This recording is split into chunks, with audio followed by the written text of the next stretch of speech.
عالیہ حمزہ صاحبہ جو ہیں وہ اس ٹائم گرفتار ہیں. ان کو کل اڈیالہ جیل سے جیلم جیل جو ہے وہ منتقل کیا گیا ہے تقریباً رات کے 2 بجے. جب وہ عدالت پیش ہوئی تو عدالت سے باہر نکلتے ہوئے انہوں نے کہا کہ میں اڈیالہ جیل جا رہی ہوں اور میرا مرشد وہاں پر ہے, میرے لیے بڑی فخر کی بات ہے, میرے لیے بڑی خوشی کی بات ہے. وہاں جاتے وقت انہوں نے اپنا جو ہے وہ مکہ لہرایا, اس طرح جیسے خان صاحب لہراتے ہیں اپنے لیڈر کی طرح انہوں نے مکہ لہرایا اور عمران خان زندہ باد کے نعرے لگاتے ہوئے جاتی گئی ہیں. ان کا جو ویڈیو جو آئی ہیں, ان کی جو مسکراہٹ تھی, جو ان کا بات کرنے کا انداز تھا, وہ ایسے محسوس ہو رہا تھا کہ ان کا حوصلہ بہت بڑا ہے, حوصلے بلند ہیں ان کے. لیکن جب اڈیالہ جیل ان کو منتقل کیا گیا تو 2-3 منٹ کے بعد ایک خبر آتی ہے کہ ان کو اڈیالہ نہیں بلکہ اٹک یا جیلم جیل کے اندر جو ہے وہ رکھا جائے گا, منتقل کیا جائے گا.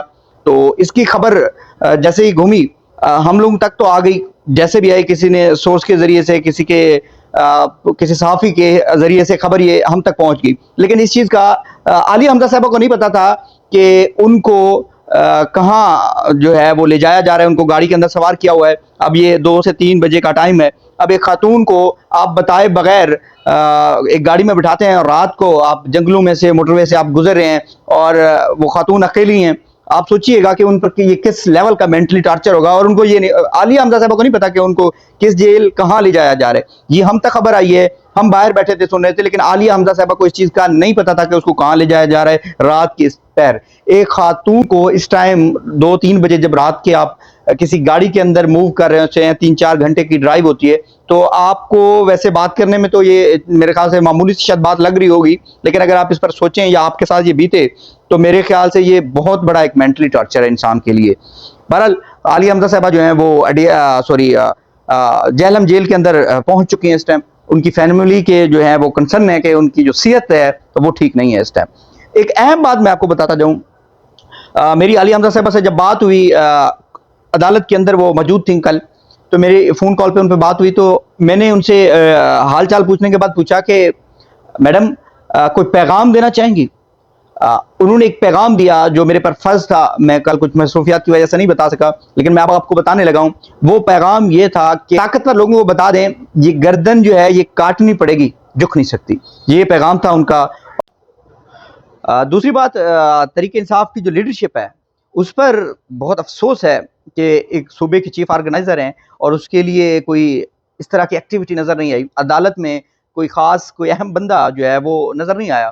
ایک صوبے کے چیف آرگنائزر پنجاب جب عالیہ حمزہ صاحبہ پیش ہوئی, بیرسٹر گوہر صاحب ہیں, باقی لوگ ہیں, بہت سینئر نام ہیں, نعیم پنجوتا, انتظار پنجوتا, اس کے علاوہ لطیف کوسا صاحب, سلمان اکرم راجہ صاحب, اس کے علاوہ بہت سارے وکلاء ہیں, بڑی وکلاء کی تعداد ہے تحریک انصاف کے اندر, لیکن کوئی بڑا وکیل وہاں پر ہمیں نظر نہیں آیا. بیرسٹر گوہر صاحب کو شاید اس چیز کا ابھی تک اندازہ نہیں ہے کہ عالیہ حمزہ جو ہیں وہ گرفتار ہو گئی ہیں اور ان کے صوبے کی چیف آرگنائزر ہیں اس ٹائم, پورے صوبے کو جو ہے وہ لیڈ کر رہی ہیں, جو پاکستان کا سب سے بڑا صوبہ ہے عوام کے حوالے سے, اس کو لیڈ کر رہی ہیں. ابھی تک بیرسٹر گوہر صاحب نے نہ کوئی پریس کانفرنس کی ہے اس پر, نہ ہی کوئی ایکس یا ٹویٹر کے اوپر کوئی اپنا بیان شیئر کیا ہے. بہرحال یہ بڑی افسوسناک بات ہے. اگر ان کو نہیں پتا تو میں آپ سب سے درخواست کروں گا کہ اس کو بتائیں کہ چیف آرگنائزر پنجاب عالیہ حمزہ صاحبہ جو ہے وہ گرفتار ہیں. جناب علی اگر سوئے ہوئے ہیں تو وہ جاگ جائیں شاید. باقی بھی لیڈرشپ پر افسوس کیا جا سکتا ہے. حماد اظہر صاحب جو ہیں انہوں نے ایک لفظ بھی اپنے ہاتھ سے یا منہ سے نہیں بولا, نہ ایکس پر لکھا, نہ کوئی ویڈیو بیان میں عالیہ حمزہ صاحبہ کے حوالے سے جاری کیا. ان کو پتہ نہیں کس چیز کا غصہ ہے, مجھے نہیں پتا. بہرحال وہ ری پوسٹ ضرور کرتے رہے لوگوں کی پوسٹوں کو, لیکن خود سے انہوں نے کوئی چیز جو ہے وہ شیئر نہیں کی. اس کے بعد آ جاتے ہیں جی زرتاج گل صاحبہ نے ایک پریس کانفرنس کی. اس نے صرف عالیہ حمزہ صاحبہ کا اتنا ذکر کیا کہ عالیہ حمزہ صاحبہ کو غیر قانونی طور پر گرفتار کیا گیا ہے. محترمہ جہاں پریس کانفرنس کر رہی تھی وہاں اسی وقت عالیہ حمزہ صاحبہ جو ہے وہ عدالت کے اندر موجود تھی, اور آپ کا اور عالیہ حمزہ کا صرف 10 منٹ کا راستہ تھا. اب وہاں پریس کانفرنس کی بجائے ان کے ساتھ چلی جاتی, شاید ان کے پاس چلی جاتی, ان کو حوصلہ ہو جاتا. وہاں پہ آپ پریس کانفرنس کرنے کے بعد آپ ٹک ٹاک بنانا شروع ہو گئی, آپ کی ٹک ٹاک آتی رہی, لیکن آپ نے مناسب نہیں سمجھا کہ آپ چیف آرگنائزر پنجاب عالیہ حمزہ صاحب اس ٹائم عدالت میں ہیں, شاید ان کے پاس چلی ہیں. اس کے علاوہ بہت بڑی لیڈرشپ ہے, میں کن کن کے نام لوں, لیکن خاموش ہیں.